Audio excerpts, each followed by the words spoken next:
हरे कृष्णा। राधे राधे। आप सभी भक्तों का हमारे चैनल में स्वागत है। भक्तों, आज आप सुनेंगे संपूर्ण बैसाख माह की कथा, जिसके सुनने से पुण्य की प्राप्ति होती है। इसीलिए भक्तों, आइए आज आपको हम सुनाते हैं बैसाख माह की पावन कथा, जो आप पूरे महीने इस कथा का श्रवण करके पुण्य के भागी बन सकते हैं। तो इस कथा का अंत तक श्रवण अवश्य करिएगा, ताकि आप सभी भक्तों पर श्री हरि कृपा सदैव बनी रहे। तो आइए सुनते हैं बैसाख माह की कथा। सूत जी कहते हैं, महात्मा नारद की वचन सुनकर राजर्षि अम्बरीश ने विस्मित होकर कहा, महामुनि, आप मार्ग शीर्ष अगहन आदि पवित्र महीनों को छोड़कर बैसाख मास की ही इतनी प्रशंसा क्यों करते? उसी को सब मासों में श्रेष्ठ क्यों बतलाते?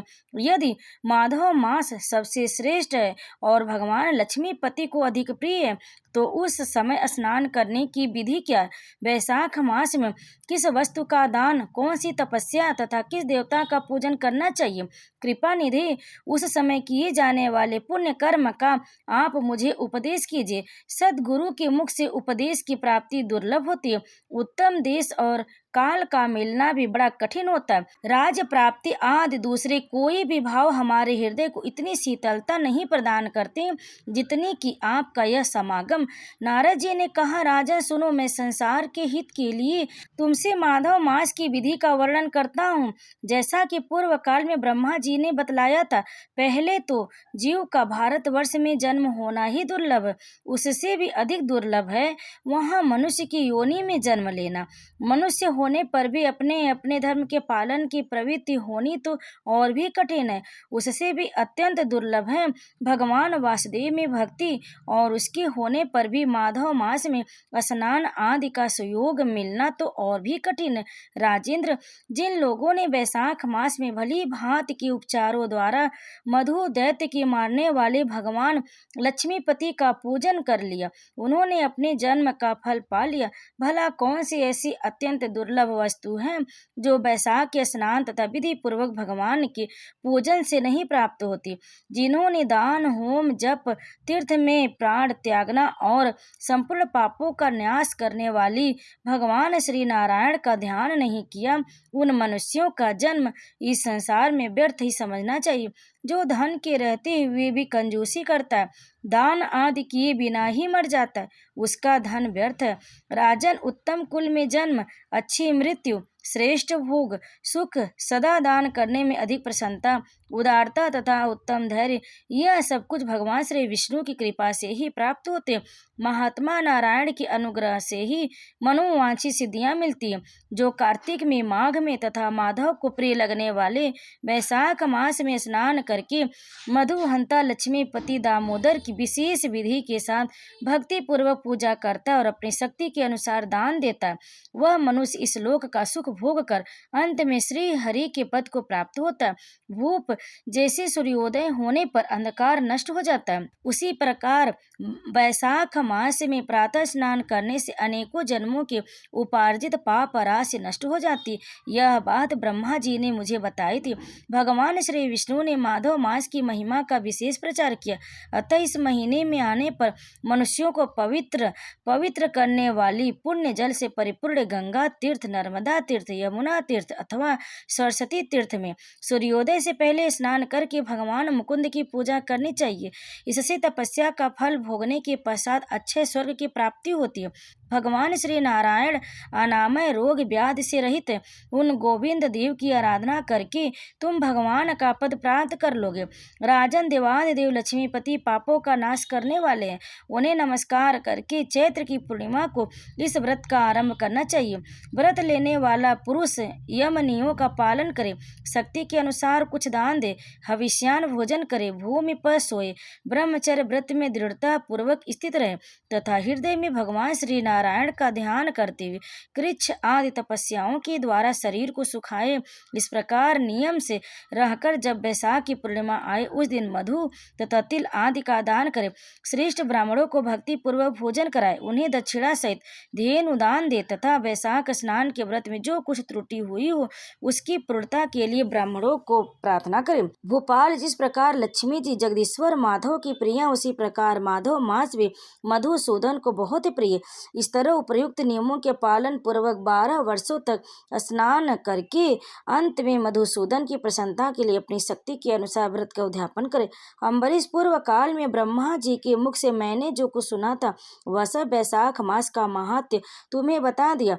अम्बरीश ने पूछा, मुनि, स्नान में परिश्रम तो थोड़ा है, फिर भी उससे अत्यंत दुर्लभ फल की प्राप्ति होती, मुझे इस पर विश्वास क्यों नहीं होता, मुझे मोह क्यों हो रहा। नारद जी ने कहा, राजन, तुम्हारा संदेह ठीक है, थोड़े से परिश्रम के द्वारा महान फल की प्राप्ति असंभव सी बात है, तथापि इस पर विश्वास करो, क्योंकि यह ब्रह्मा जी की बताई हुई बात है।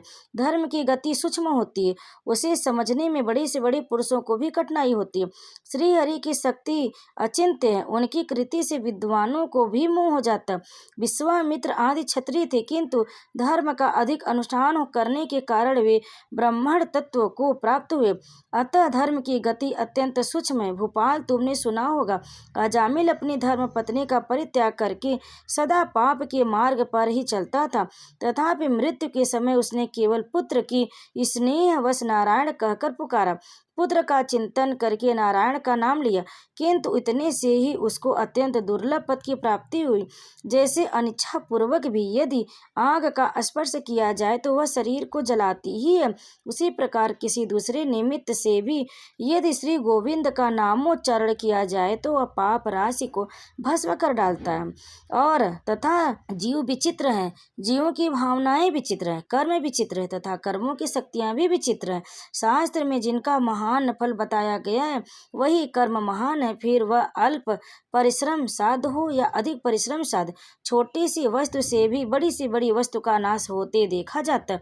जरा सी चिंगारी से बोझ के बोझ तिनके स्वाहा हो जाते। जो श्री कृष्ण के परम भक्त हैं उनके अनजाने में किए हुए हजारों हत्याओं से युक्त भयंकर पातक तथा चोरी आदि पाप भी नष्ट हो जाते हैं। वीर, जिसके हृदय में भगवान श्री विष्णु की भक्ति है, वह विद्वान पुरुष यदि थोड़ा सा भी पुण्य कार्य करता है तो वह अच्छे फल देने वाला होता है। अतः माधव मास में माधव की भक्ति पूर्वक आराधना करके मनुष्य अपनी मनोवांछित कामनाओं को प्राप्त कर लेता है। इस विषय में संदेह नहीं करना चाहिए।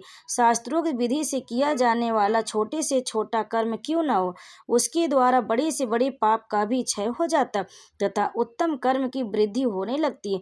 राजन, भाव तथा भक्ति दोनों की अधिकता से फल में अधिकता होती है। कर्म की गति सूक्ष्म है, धर्म की गति सूक्ष्म है, वह कई प्रकार से जानी जाती है। महाराज, जो भाव से हीन है, जिसके हृदय में उत्तम भाव एवं भगवान की भक्ति नहीं है, वह अच्छे देश तथा काल में जा जाकर जीवन भर पवित्र गंगा जल से नहाता और दान देता रहे तो भी कभी शुद्ध नहीं हो सकता, ऐसा मेरा विचार है। अतः अपने हृदय में कमल से शुद्ध भाव की स्थापना करके वैशाख मास में प्रातः स्नान करने वाला जो विशुद्ध चित्त पुरुष भक्ति पूर्वक भगवान लक्ष्मीपति की पूजा करता है, उसके पुण्य का वर्णन करने की शक्ति मुझ में नहीं है।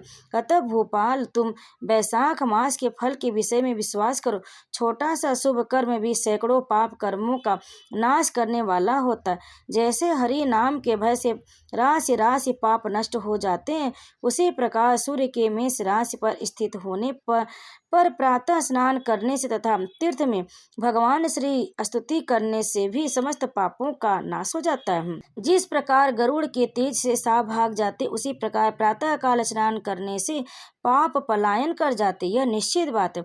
जो मनुष्य मेष राशि के सूर्य में, गंगा या नर्मदा के जल में नहाकर 1, 2 या तीनों समय भक्ति भाव के साथ प्राप प्रशमन नामक स्त्रोत का पाठ करता है, वह सब पापों से मुक्त होकर परम पद को प्राप्त होता। अम्बरीश, इस प्रकार मैंने थोड़े में यह वैशाख स्नान का सारा महात्म्य सुना दिया। अब और क्या सुनना चाहते हो? जय श्री हरि। भक्तों, इस अध्याय को अंत तक श्रवण करने के लिए, इस कथा का पूरा श्रवण करने के लिए आप सभी भक्तों का बहुत बहुत धन्यवाद। भक्तों, आप प्रतिदिन हमारे चैनल पर वैशाख माह की कथाओं का श्रवण अवश्य करें और चैनल को सब्सक्राइब जरूर कर लें। अगर आपको हमारी ये कथा पसंद आई तो वीडियो को लाइक, शेयर, कमेंट जरूर करें और हमारे चैनल को सब्सक्राइब जरूर कर लें। आप सभी भक्तों पर भगवान श्री हरि कृपा सदैव बनी रहे। जय श्री हरि। राधे राधे।